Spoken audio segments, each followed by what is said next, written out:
Hey guys, and welcome to another Tower Fantasy video. Tower Fantasy just released an official question and answer video addressing the commonly asked questions in the community. I will leave a link down in the description if you want to check it out yourself, but in this video, I will be going over the more important things that were addressed and what I think this means for the future of the game. Before we begin, don't forget to leave a like, comment, and maybe even subscribe, and let's jump right in. The first important thing that was addressed was about the in-game bugs. We have received a lot of bug fixes in the previous patches, but there are still a lot of bugs in the game.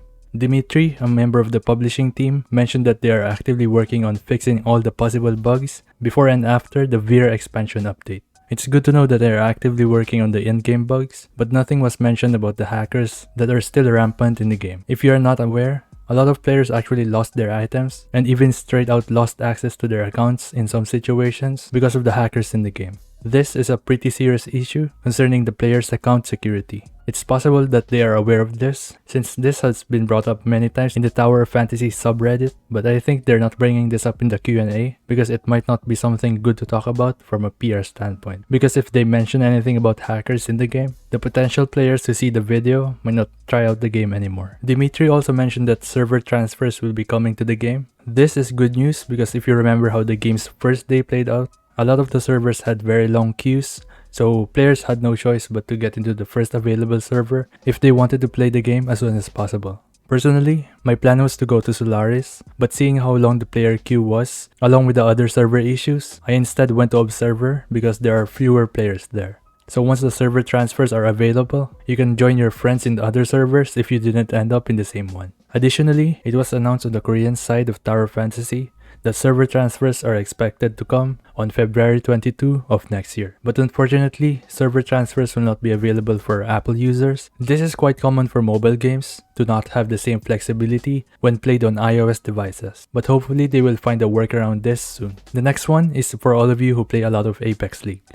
They will be releasing fixes and balance updates in the future, but I'm not really familiar with what's going on in the PvP side of the game. I was only able to get to Sergeant before I stopped playing PvP. One thing I do remember is that players can use the jetpack to delay the fight and wait for their cooldowns, which is pretty annoying. So hopefully that will be something that's included in their fix. It was not mentioned when this will be coming to the game, but it's still good to know that they have their eyes on this part of the game as well. And the next one is for those players who are waiting for the console version of the game. Unfortunately, he said that the console version of the game is not the priority right now, since they still have a lot of things to work on the PC and mobile version. So they will be focusing on that for the meantime. Dimitri said that it's not the right time to focus on the console version, but it's still possible that we will get a console version down the road. The more successful Tower Fantasy becomes, the more resources they will have to put into potential console version release. Overall, it's very reassuring that they made a video like this. It shows that they are aware and actively working on the many issues the game has. If they keep this up, I can see the game being more polished right about when we get to 3.0. So let me know what you guys think down in the comments below. Does this make you more confident in the Tower Fantasy dev team? Also, if you haven't already, go check out my previous video if you want to know more about what's coming in 2.0. With all that being said, thank you so much for watching and I'll see you on the next one. Peace.